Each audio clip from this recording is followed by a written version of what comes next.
से परम पिता परमेश्वर कुल मालिक महाप्रभु के पावन नाम को याद करें। जय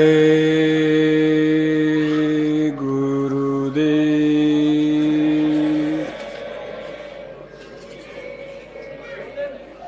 जय गुरुदेव। नाम किसका? जय गुरुदेव।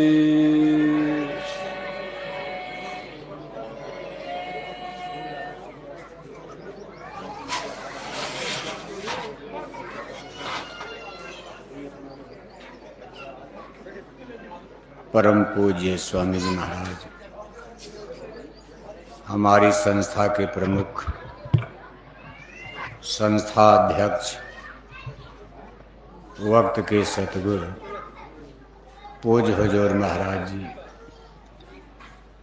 आज के इस सत्संग समारोह में भाग ले रहे सभी सत्संग धर्म प्रेमी भाई बहनों, प्यारे बच्चों, आज आपके इस गांव में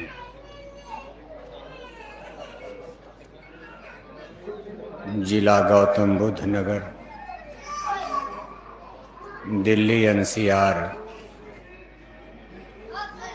जय गुरुदेव धर्म प्रचारक संस्था मथुरा की तरफ से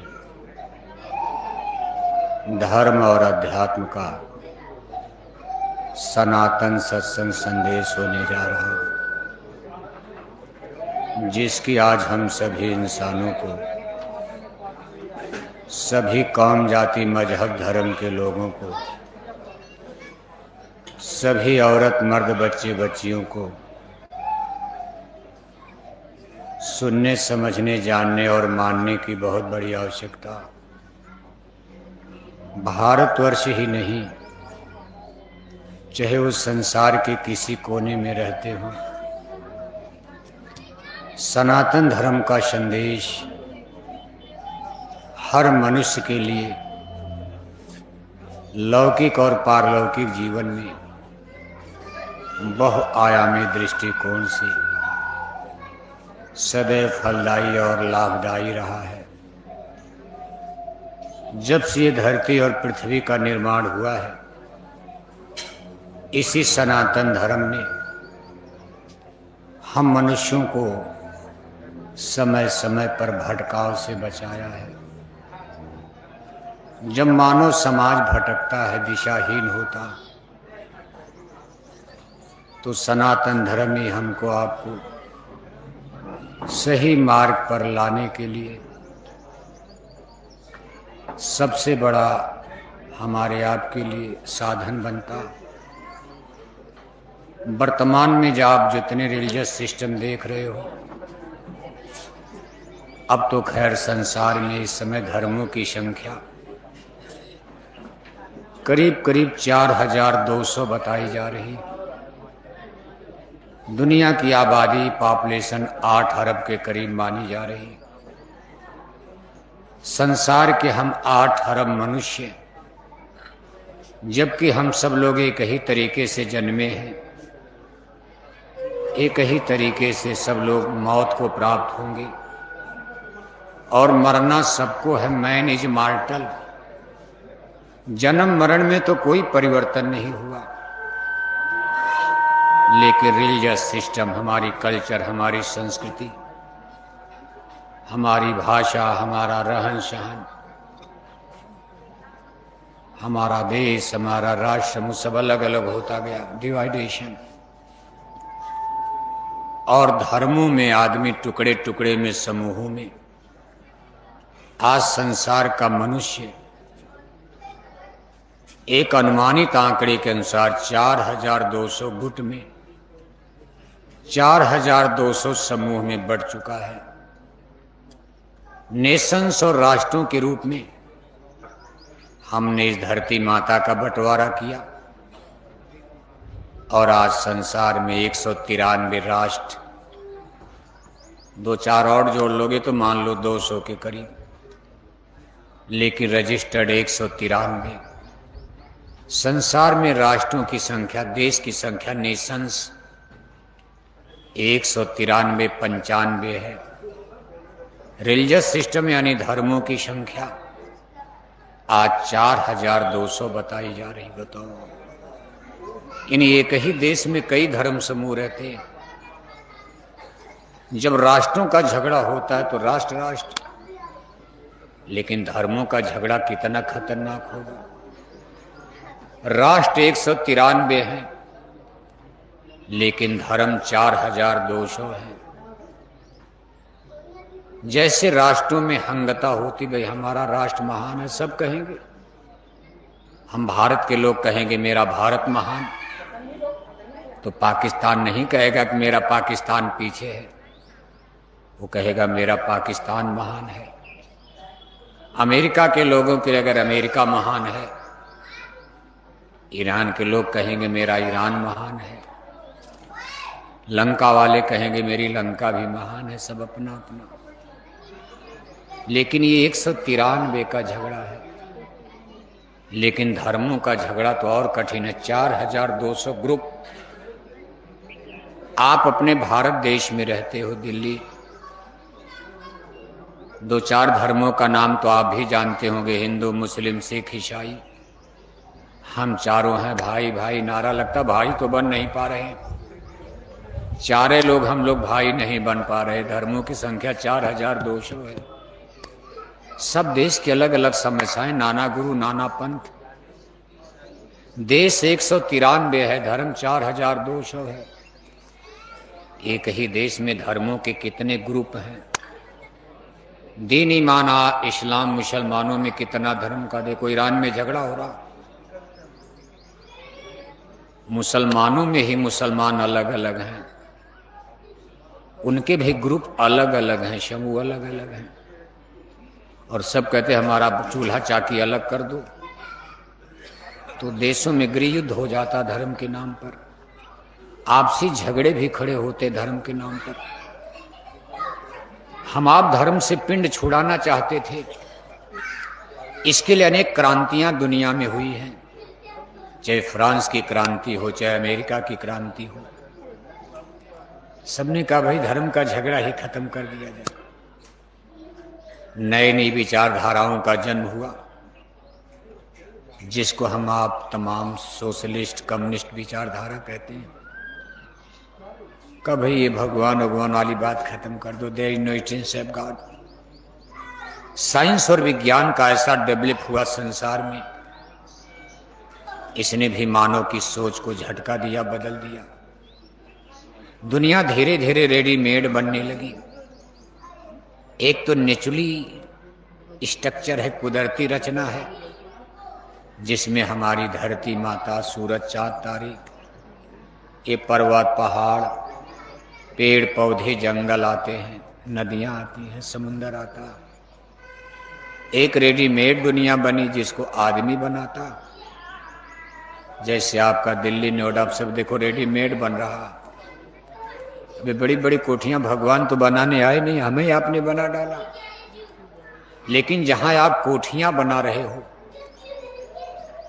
जिस पर आपकी ये 100-100 मंजिला कोठियां टिकी हुई हैं, ये धरती तो किसी ने बनाया होगा, पहले से थी। अगर धरती न होती तो आसमान में तो कोठी आप बनाते नहीं। भले यहां तालाब था, पोखरा था, बबूल के पेड़ थे, लेकिन हम नोएडा कितना सुंदर ताल पोखरी का पता नहीं कहां गया। खंडहर, इतनी सुंदर रचना हो रही, लेकिन रेडीमेड है। और इसमें साइंस और विज्ञान, इंटेलेक्चुअल डेवलप, चूंकि ये कलयुग है, अगर आध्यात्मिक दृष्टि से कलयुग है। इस आध्यात्मिक रचना के तहत, आध्यात्मिक गुणा गणित के तहत, आध्यात्मिक ज्ञान बोध, जो हमारे आध्यात्मिक ग्रंथ हैं, उनकी अगर हम आप माने और उस पर विश्वास करें, वो कुछ और कहानी कह रहे हैं। लेकिन भौतिकवाद, साइंस और विज्ञान कुछ अलग कहानी कह रहा। जब हमने रेडीमेड दुनिया बना लिया, बड़े बड़े नगर, बड़े बड़े महानगर, बड़े बड़े बंदरगाह, बड़ी बड़ी कोठी हवेली, रेलवे बन गई, हवाई जहाज, कार, मोटर बना लिया, इंटरनेट, कंप्यूटर, मोबाइल बना लिया, दुनिया मुट्ठी में आ गई। यहां तक कि अणुबम, परमाणु बम, क्या क्या बना डाला अभी तो कुछ पता नहीं चलता, सब लोग जानते नहीं।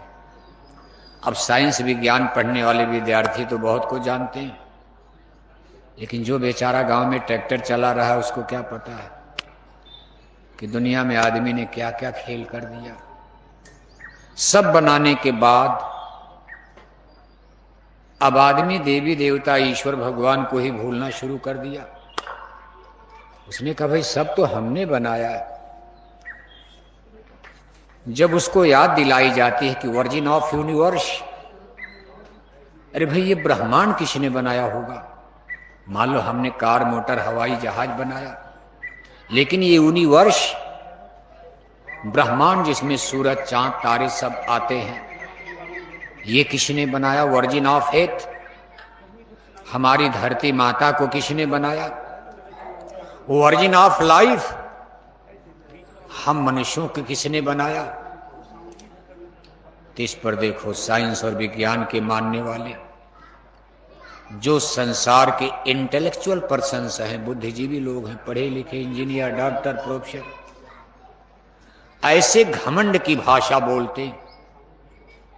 आप अपने नोएडा में, दिल्ली में किसी पढ़े लिखे से बात करो, ऐसे घमंड की भाषा बोलेंगे कि मालूम पड़ेगा कि भगवान को इन्होंने ही बनाया है।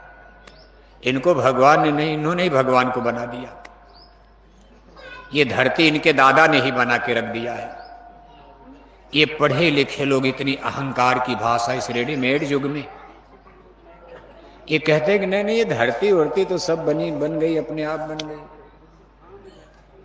आप साइंस और विज्ञान की थियरी को जब पढ़ते हो कि रामायण गीता हमारे स्पिरिचुअल लिटरेचर्स, रामायण गीता से मेल नहीं खाती है। वो लोग कहते बस बनता चला गया, जो कुछ बनाया आदमी ने बनाया है। धरती अपने आप बन गई, सूरज चांद अपने आप बन गए, लेकिन ये मोबाइल तो अपने आप बना नहीं, कार, मोटर, हवाई जहाज अपने आप बनी। आपने इतनी मेहनत किया, इतना रुपया पैसा, इतनी अकल बुद्धि लगाए, तब तो सुई बनाया। सुई भी एक छोटी चीज, सुई अपने आप नहीं बन पाई। एक सिलाई मशीन, एक साइकिल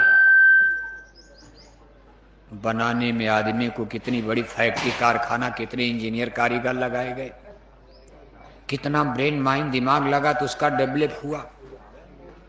और सूरज, चांद, तारे, इतना बड़ा हिमालय, सतपुड़ा, विंध्याचल की पहाड़ियां, इतने बड़े बड़े सागर, समुंदर, आप कहते हो सब अपने आप बन गया।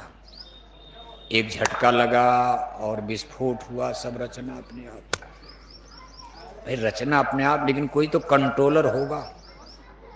अध्यात्मवाद और भौतिकवाद का यही डिफरेंस आज हम मनुष्यों को सस्पेंस में डाल रहा। हम लोग ये नहीं समझ पा रहे भाई इधर चला जाए कि इधर चला जाए। जब हम लोग सत्संग में जाते हैं, सत्संग माने स्पिरिचुअल यूनिवर्सिटी, आध्यात्मिक स्कूल, ये भी स्कूल है। यहां जब हम लोग आत्मा परमात्मा की बात संतों से सुनते, मास्टर लोग पढ़ाते, मान लो अलग अलग रूप में पढ़ाते मास्टर लोग, तो कुछ और समझ में आता। लेकिन जब हम लोग इंटेलेक्चुअल बौद्धिक डेवलप के लिए यूनिवर्सिटी, कॉलेज में, दिल्ली, नोएडा में जाते हैं, वहां जब फिजिक्स, केमिस्ट्री, जूलॉजी, बॉटनी पढ़ा जाता, और जब हम लोग न्यूटन को पढ़ने लगते हैं, गैलीलियो को पढ़ने लगते हैं, लैमार्क और डार्विन को पढ़ते हैं, जब हम आइंस्टीन साहब को पढ़ते हैं, आर्किमिडीज साहब को पढ़ते हैं, तो बुद्धि उल्टी होती है। दोनों थ्योरी में कितना डिफरेंस है। रामायण, गीता, वेद, भागवत ये पहले से है। फिजिक्स, केमिस्ट्री तो मान लो ये किताबें जो है तो पहले से ही सब कुछ। लेकिन वर्तमान साइंस, अभी मुसलमानों के राज में हाथी घोड़ा का ही युग था। अगर मुगल सम्राट अकबर के जमाने में हेलीकॉप्टर हवाई जहाज होते तो चित्तौड़ पर बम गिरा देते, काम खत्म। लेकिन किले के दरवाजे को खोलने के लिए मुगल सम्राट अकबर को चित्तौड़ के किले का 1 महीने घेरा डालना पड़ा। आज का जमाना तो 4 बम ला जाकर गिरा देते ऊपर से, जहाज थी नहीं। हाथी और घोड़े का युग है, तीर और तलवार की लड़ाई है, छोटी मोटी बंदूकें और तोप। ये तो मुसलमानों के भी साम्राज्य में नजर आता। लेकिन इस तरह का साइंस और विज्ञान का डेवलप अभी 400-500 साल पहले मुसलमानों के भी साम्राज्य में, दुनिया में नहीं था। इन ये विज्ञान का सब कुछ डेवलप आप थोड़े दिन के अंदर से देख रहे हो। लेकिन इसी ने हमारी आपकी बुद्धि को पागल कर दिया। अब मनुष्य रेडीमेड दुनिया बना, कहता बस शहरें बनाओ, ये धरती वर्ती खत्म करो। गाय माता को हटाओ, हाथ में गोबर लगता, बदबू करता। गाय बेचो, कहा दूध। अरे कहा हमको दूध की क्या जरूरत है, हमको तो शाम को 2 बोतल शराब चाहिए, दूध चाहिए। पहले जमाना था आपके गांव में, बाप दादे पुरखे पूर्वज शाम को उनको 2 लीटर दूध चाहिए। लेकिन आज इस रेडीमेड दुनिया में आपके गांव में इनको शाम को 2 लीटर शराब चाहिए, 2 बोतल दारू चाहिए। कभी देखो हमको दूध से मतलब हमको शराब चाहिए। सुबह उठते ही शराब का नाश्ता, रात में सोते समय शराब चाहिए। तब इन्होंने कहा हमको भी कुछ नहीं, हमको क्या दूं, हमको तो 1 कप कॉफी चाहिए, हमको 1 कप कॉफी पीना। ये माने बहने और ये माने भाई लोग। खैर अब तो इन्होंने भी शराब पीना शुरू कर दिया। भाई नहीं, भारत की नारियों ने भी शराब पीना शुरू कर दिया। शुरू हो रहा, दुनिया बहुत खतरे में जा रही है। और आप धर्म की बात करते हो, सनातन धर्म बचेगा। आप दिल्ली नोएडा में देखो, भारत की देवियां रामकिरण की धरती पर, साधु संतों के देश में हमारी बेटियों ने शराब पीना शुरू कर दिया है। लेकिन अभी संख्या इनकी कम है, ये ज्यादा है। ये तो सीधे शराब में चले गए, कोई घर नहीं बचा होगा। घर घर देखा, एक लेखा, कक्षा 10 फेल।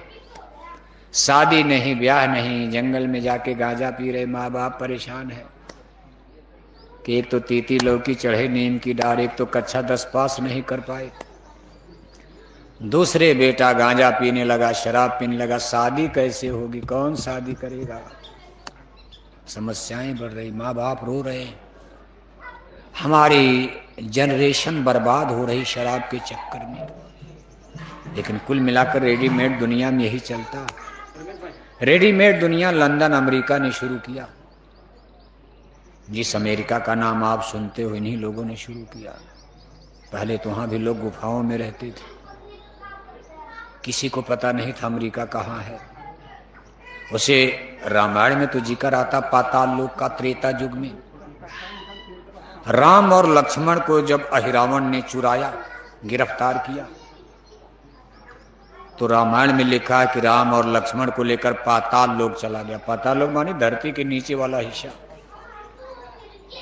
जैसे इस समय हम आप ऊपर हैं, सूरज के सामने है, अमेरिका नीचे। इस समय अमेरिका में रात हो गई, धरती गोल है, नीचे वाला हिस्सा वहां रात हो गई, ऊपर वाले हिस्से पर दिन। जब अमेरिका में दिन होगा तो भारत में रात हो जाएगी। अब नाम का थोड़ा सा, जैसे सूरज को आप सन कहो, सूरज कहो, आफताब कहो, आज उसका नाम अमेरिका है, तब पाताल लोक कहा जाता था। इसके माने वहां भी कोई कल्चर। त्रेता युग का इतिहास लाखों बरस पुराना है, जिसमें राम और रावण का युद्ध हुआ है। संसार का कोई इतिहासकार वहां तक अभी पहुंच नहीं पाया। ये तो 10-20 साल पीछे जाने के बाद सबको पाषाण युग में, स्टोन एज में डाल देते हैं। पाषाण युग, भाई आज के 10-15 साल पहले मनुष्यों को कोई ज्ञान नहीं था। धरती पर लोहा का पता नहीं, सोने चांदी का पता नहीं, केवल पत्थर ही पत्थर। सब लोग जंगल में रहते थे। हमारे पूर्वज लोग 10-15 साल, 1000 साल पहले पत्थरों से शिकार करते थे, बस मुर्दा मार करके खाते थे। लेकिन ये बात मेल नहीं खाती है। रामा अवतार की कहानी जो भारत में प्रसिद्ध है, ये लाखों बरस पुरानी कथा मानी जाती है। लाखों बरस पहले भारत में स्टेट्स, राज्य हैं, अयोध्या। युद्ध लड़ा जा रहा, तीर तलवार धनुष बाण। सीता को रावण चुरा करके जमीन से नहीं लेकर गया। कोई घोड़े पर बैठा तब तो राम लक्ष्मण पकड़ ही लेते रावण को। सीता जी को पकड़ा, थोड़ी ही दूर पर राम लक्ष्मण हैं जंगल में, मृगा मारने गए और तब तक लय करके लंका उड़ गया, पहुंच गया लंका 2-4 मिनट के अंदर। जिसको उड़न खटोला कहा, उड़ने वाला खटोला, और उसे चाहे जहाज कहो चाहे उड़न खटोला, ले गया। यानी कुल मिलाकर रावण सीता को ले गया तो आसमानी मार्ग से ले गया, और भगवान राम लंका से अयोध्या लौटे तो पुष्पक विमान, जो उस समय रावण का सबसे सबसे श्रेष्ठ विमान था, उस पर बैठ गए सबको लेकर। अब वो चूंकि विभीषण राजा बन गए तो विभीषण का हो गया। उन्होंने राम के स्वागत में कहा, महाराज अब 14 साल तो आप पैदल भटके, अब तो आराम से जाओ। सारी सेना सब लोग लद गए, तब भी सीट खाली थी। कैसा विमान था कि सब लोग लद गए तब भी सीट खाली रही। वैसे फिर भगवान राम ने विभीषण को वापस कहने के अयोध्या में कैप्चर कर लिया, फिर अपना वापस कर दिया, भाई ले जाओ, हमारे पास बहुत कुछ है, अयोध्या में क्या जरूरत है। ये सब चीजें थोड़ा सस्पेंस पैदा करती। इतिहासकार इसको नहीं मानते, विज्ञान भी नहीं मानता। विज्ञान कहता लाखों बरस पहले तो दुनिया बिल्कुल एकदम सब लोग जंगल में। इसी क्रम में देखोगे तो समय बदलता रहा, और बीच में अमेरिका का संसार से नाता है, बीच में बहुत बड़ा समुंदर है। इतना बड़ा समुंदर है कि उस पर पुल नहीं बनाया जा सका, न रेल जा सकती, न कार मोटर। अगर आज भी आपको अमेरिका जाना है तो जहाज, चाहे पानी वाले से जाओ चाहे हवाई जहाज से, इतना बड़ा बीच में सागर है। इसलिए अमेरिका यानी पाताल लोक समय समय पर संसार के अन्य भागों से कटा रहता है, चाहे कोई युग हो, कोई टाइम पीरियड हो। बाकी एशिया है, यूरोप है, अफ्रीका है, ये ज्वाइंट है। इधर से चलोगे तो रूस की तरफ से अमेरिका का हिस्सा उत्तरी ध्रुव पर मिला हुआ आप नक्शे में देखते हो। ऑस्ट्रेलिया महाद्वीप ये देखो बीच सागर में है, वहां भी बीच में समुंदर है। लेकिन एक समय था कि सब धरती एक में जुड़ी हुई थी।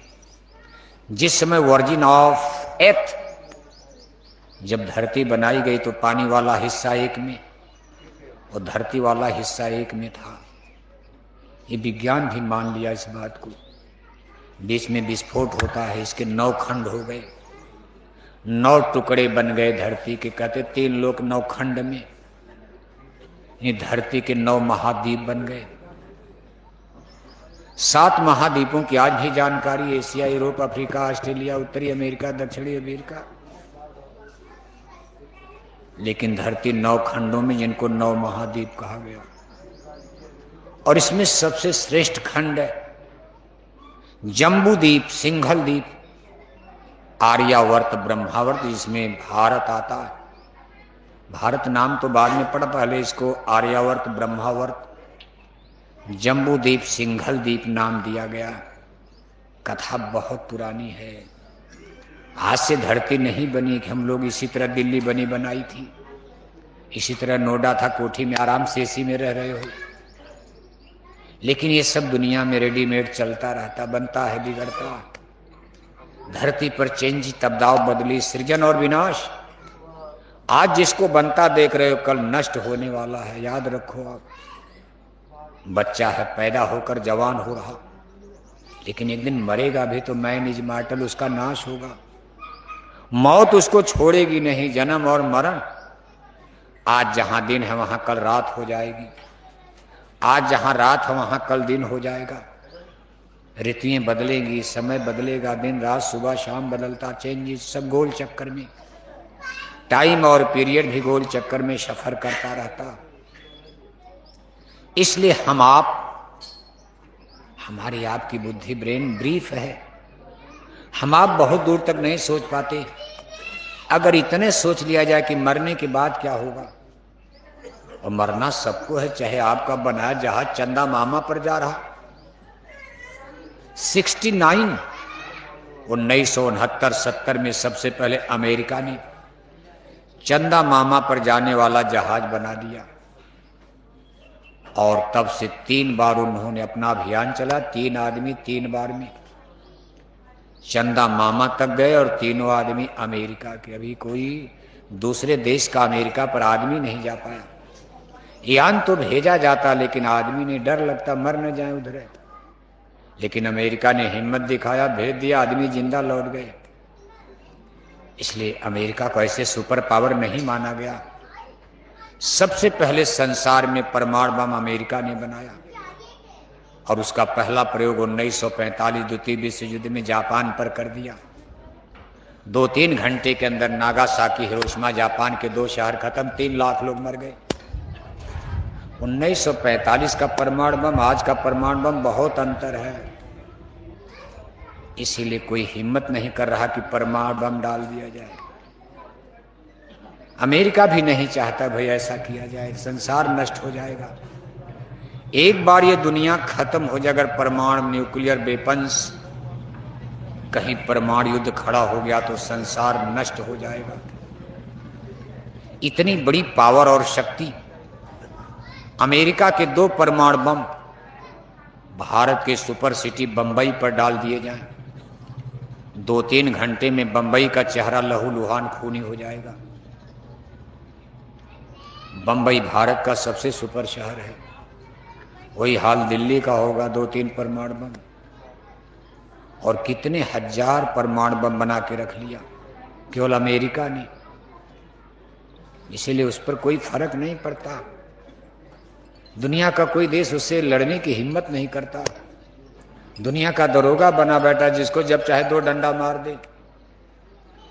भले आप चिल्ला, लेकिन कोई बोलता है? आज दुनिया में देखो, मुसलमानों का 57 देश है, 57 देश। आज अमेरिका ईरान को पीट रहा है, मुसलमान मर रहे, लेकिन 57 देश में कोई मुसलमानी देश बोल रहा है? कोई बोल रहा है? 2-4 किलो गेहूं चावल लेकर कोई नहीं ईरान गया, लो भैया मर रहे हो, खा लो। अभी भारत की बात आएगी तो पाकिस्तान परमाणु बम लेकर खड़ा हो जाएगा। पाकिस्तान भी देखो इस्लामिक कंट्रीज है। 57 देश में केवल पाकिस्तान के पास परमाणु बम है। दुनिया में और किसी मुसलमानी देश के पास परमाणु बम नहीं है, केवल पाकिस्तान के पास है। लेकिन पाकिस्तान अमेरिका का चेला है, बिना अमेरिका से पूछे कहीं परमाणु बम दाग नहीं सकता। इसलिए अमेरिका को परमाणु बम से कोई बहुत चिंता नहीं है, जब चाहेगा उसको नकेल कस देगा। लेकिन ईरान की स्थिति अलग है। अमेरिका ये कहता है कि संसार में सबसे ज्यादातर आतंकवादी समूह मुसलमानी देशों में ही, और भी दुनिया में कहीं कहीं हैं थोड़े बहुत, लेकिन सबसे ज्यादा आतंकवादियों का समूह मुसलमानी देशों, चाहे पाकिस्तान हो, चाहे यमन हो, चाहे सीरिया हो, और भी तमाम देश, मुसलमानों के देश में आतंकवादी समूह सर उठा लेते हैं। और आतंकवादी समूहों का कोई दीन ईमान, उनकी कोई नीति रीति सिद्धांत तो है नहीं। मान लो किसी मुसलमानी देश, अगर ज्यादातर मुसलमानी देशों ने परमाणु बम बना लिया, ये परमाणु बम अगर आतंकवादियों के हाथ में कहीं चला गया तो संसार पर बहुत बड़ी मुसीबत आ जाएगी। आतंकवादियों को परमाणु बम का अगर पता चल गया, इनको मिल गया, और ये मुसलमानी देशों में रहते हैं, जैसे ईरान पर इल्जाम लगता है, इसमें कई आतंकवादी समूहों का सपोर्ट ईरान के लिए लोग इल्जाम लगाते भाई करता है, और जो उसके पास हथियार उनको देता रहता। अगर ईरान परमाणु बम बना लिया तो खतरा कहीं आतंकवादियों को न मिल जाए।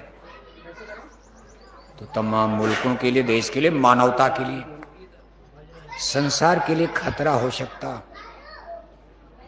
अब ये तेल, गैस, डीजल, पेट्रोल तो बहाना है, लड़ाई कहीं और खड़ी हो गई है। जिस धर्म से हम लोग निकलना चाहते थे वही धर्म कुंडली मारकर हम लोगों को घेर रहा है।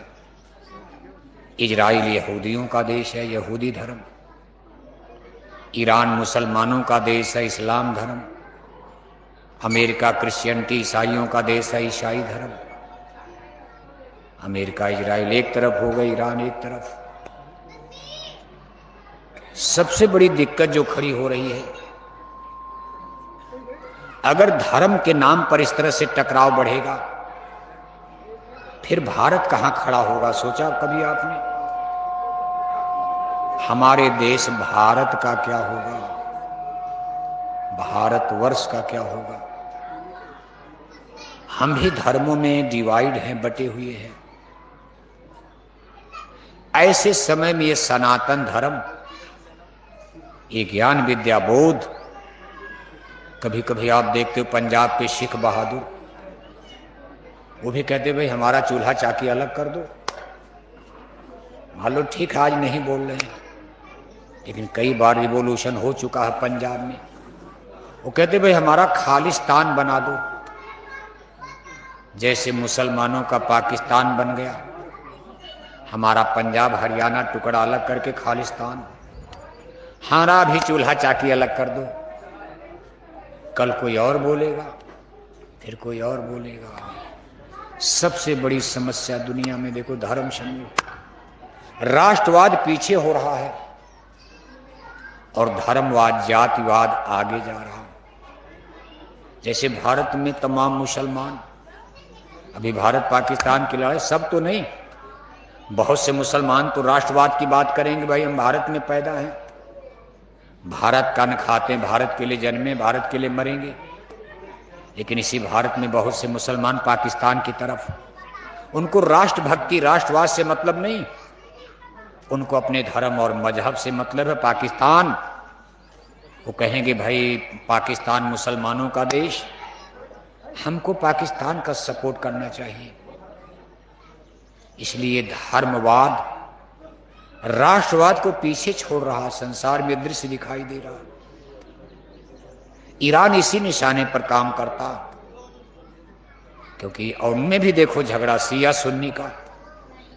ईरान जो है शिया मुसलमानों का देश है, सऊदी अरब वगैरह सुन्नी मुसलमानों का देश, पाकिस्तान भी सुन्नी मुसलमानों का देश। शिया लोगों की आबादी दुनिया में 15-16% है, सुन्नी मुसलमान 80-85% दुनिया में है। लेकिन इसमें बहुत बड़ी पावर बन करके शिया मुसलमानों का देश ईरान उभर रहा। सऊदी अरब को ये नागवार करे, भाई मक्का मदीना हमारे यहाँ है, मुसलमानों का खलीफा नेता तो हम बनेंगे, ईरान कहाँ से बनेगा? तब तक अमेरिका ने उसी में टांग अड़ा दिया, सऊदी अरब को ईरान से ही भिड़ा दिया, उसका तो काम हो रहा। अमेरिका में कौन बम गिर रहा बताओ आप? अमेरिका 12,000 किलोमीटर, ईरान की मिसाइल वहां जा रही है। सब कुवैत, दुबई, सऊदी अरब मुसलमान ही मुसलमानों पर गिरा रहे। सबसे ज्यादा नुकसान मुसलमान भाइयों का इस युद्ध में हो रहा। 10-5% इजराइल का भी हो रहा, लेकिन उसको इतना अमेरिका सपोर्ट करा, उसका ज्यादा नुकसान नहीं। अब चाहे इधर मरो चाहे इधर, ज्यादा तो मुसलमानों का नुकसान हो रहा है। और ये शिया सुन्नी का देखो, वहां भी हिंदू मुसलमान की, शिया सुन्नी का झगड़ा। ये संसार की परिस्थिति, जब हम लोग कहते हैं सब धर्म लड़ेंगे आपस में, तो कभी कभी लोग सोचते भाई ये कैसे हो, इसी तरह हो जाता। और फिर इसके लिए संसार में बहुत बड़ा हम आप नुकसान भोग सकते, उठा सकते। सारे ग्रुप्स, मान लो छोटे छोटे धर्म जिनकी संख्या 2-4 लाख, वो क्या करेंगे, लेकिन जो बड़े बड़े हैं, स्ट्रांग मजबूत हैं, ये सब लोग तलवार लेकर के अपने अपने धर्म का झंडा ऊंचा करने, देश का नहीं, राष्ट्र का नहीं, अपने अपने धर्म का झंडा ऊंचा करने के लिए दुनिया तैयार हो गई है। राष्ट्रवाद में देखा जाएगा भले अपने धर्म का झंडा ऊंचा करो। ऐसे समय में हमको आपको ये सोचना है, विचार करना कि क्या कोई ऐसा भी धर्म है जो सारे संसार पर लागू हो सके। हिंदू हो चाहे मुसलमान, सिख, ईसाई, जैनी, पारसी, बौद्धिस्ट, पादरी, यहूदी, बौद्धिस्ट हो, जैनी, कोई भी हो, सब लोग जिस कॉमन रिलीजियस सिस्टम जिसको सब लोग स्वीकार करें, झगड़ा कुछ कम हो जाए। क्या ऐसा भगवान ने कोई नियम नीति बनाई है? अब सब काम तो भगवान के ऊपर ही है भैया। अब संसार को कोई नहीं बचा सकता है। जिस गुत्थी में दुनिया फंस गई, उलझ गई है, अब इस संसार को कोई बचा नहीं, सबका घमंड टूटेगा। आपको मालूम, इतने बड़े बड़े शहर बसाते जा रहे हो, आपको ये नहीं पता कि सब जमीन में कोठी बना दोगे। कितने गांव आपने नोएडा में बर्बाद, सैकड़ों गांव तो खत्म कर दिया, इतनी बड़ी बड़ी कोठी बना डाला। और जब कल अन्न की कमी होगी तो खाओगे क्या आप? सब जमीन पर कोठियां बना दोगे, फैक्ट्री बना दोगे, कारखाना बना दोगे, बड़े बड़े इंडस्ट्रीज बना दोगे, बड़ी बड़ी सड़कें बना रहे, रेल पुल बना दोगे, पुलिया बना दोगे, तो गेहूं चावल कहां पैदा होगा? और जीने के लिए अन्न, तो अन्न में प्राण है। आपके घर में कितनों बड़ी कोठी बना दी जाए, पूरे घर में सोना चांदी भर दिया जाए, अरबों रुपया कागज का नोट बोरे का बोरा घर में रख दिया जाए, अब आपके घर में 10-20 किलो गेहूं चावल न हो, तो एक हफ्ते के बाद अपनी कुर्सी पर, बेड पर राम नाम सत्य हो जाओगे, मरे मिलोगे आप। सोना खाओगे आप, चांदी खाओगे, ये बड़ी बड़ी कोठी खाओगे, ये हवेली खाओगे, रेलवे लाइन खाओगे आप, कार, मोटर, हवाई जहाज, मोबाइल, कंप्यूटर खाओगे। जीने के लिए अन्न में प्राण है। किस्म किस्म का फल, किस्म किस्म की सब्जी, किस्म किस्म का अनाज, ये धरती माता के कारखाने से प्राप्त होता। इस कारखाने को आप बर्बाद करने लगे, इस फैक्ट्री को। कपड़ा बनाने वाली फैक्ट्री, जूता चप्पल बनाने वाली फैक्ट्री, तेल फुलेल बनाने वाली फैक्ट्री, कंप्यूटर मोबाइल बनाने वाली फैक्ट्री, कहीं अमेरिका की फैक्ट्री है, ये फ्रांस की फैक्ट्री आ गई नोएडा में, खुश हो रहे हो। इस फैक्ट्री में जो सामान बन रहा है उससे आपका लाइफ नहीं चलेगा। जो 2-4 एकड़ आपके पास जमीन थी उससे जीवन, गेहूं चावल सब्जी, पैसा तो आपको मिला, कार लेकर के बस घूम रहे हो। जमीन आपकी चली गई, 1 करोड़ सरकार दे दिया आपको मुआवजा, बस 1 करोड़ लेकर बड़ी भारी कोठी आपने भी बना ली, सब गांव वाले कोठी बना लिए। 50 लाख की कार खरीद लिया, 1 करोड़ की कोठी बना लिया, और बाबू साहब जमींदार बन करके बैठ गए। शाम को शराब चल रही, पैसा है ही है, 2-2 करोड़ 3-3 करोड़ गांव वालों को मिला नोएडा में। इतना पैसा आ गया तो बस जमींदारों की जैसे राजा महाराजा शराब पी कर टनाटन, कोई काम धाम नहीं, क्या जरूरत काम करने की, अब तो राजा बन गए। अब जब पैसा खत्म होगा तो खाओगे क्या आप? एक गैस का सिलेंडर बंद हो गया, अकल आ रही है आपको। गैस का सिलेंडर कम हो जाएगा, रोटी नहीं मिलेगी, कहां से लाओ? कंडी है नहीं, लकड़ी है नहीं, गुहरा वहरा घर में है, कहा गाय माता का गोबर बदबू करता, हटाओ गाय को। जी ये गैस सिलेंडर कोई अनंत है धरती से गैस? कल गैस नहीं मिलेगी, क्या करोगे आप? डीजल पेट्रोल के कुएं अनंत नहीं हैं। जिस दिन डीजल पेट्रोल की कमी हो जाएगी, यहां से लेकर के मथुरा तक गाड़ी मोटर की लाइन लग जाएगी। आधी रात को जंगल में फंस जाओगे, डीजल पेट्रोल खत्म, पेट्रोल पंप पर जाओगे, पेट्रोल बंद, नहीं मिलेगा, खत्म है। आप कहोगे रात में भूख लगी, चलो होटल में खा लिया जाए। होटल में गए, वहां गैस ही नहीं है, होटल में रोटी कहां से बनेगी? वो है, उस समय आपको याद आएगा परमात्मा भगवान क्या होता। ये रेडीमेड दुनिया आपके काम नहीं आएगी, ये सब रेडीमेड जीवन कर दिया। सब काम मशीनों से मशीनों से मशीनों से, मशीनों के चक्कर में शरीर रूपी मशीन को ही बर्बाद कर दिया।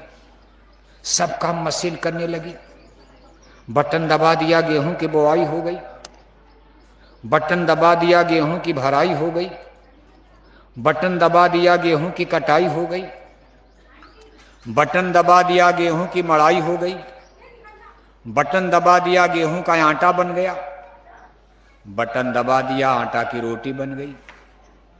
बटन दबा दिया, रोटी पेट में चली गई। ऐसी मशीन बना दिया। सब काम मशीन। अभी भारत में तो नहीं, लेकिन लंदन अमेरिका में ऐसी मशीन बना दिया कि आपको अंगुली हाथ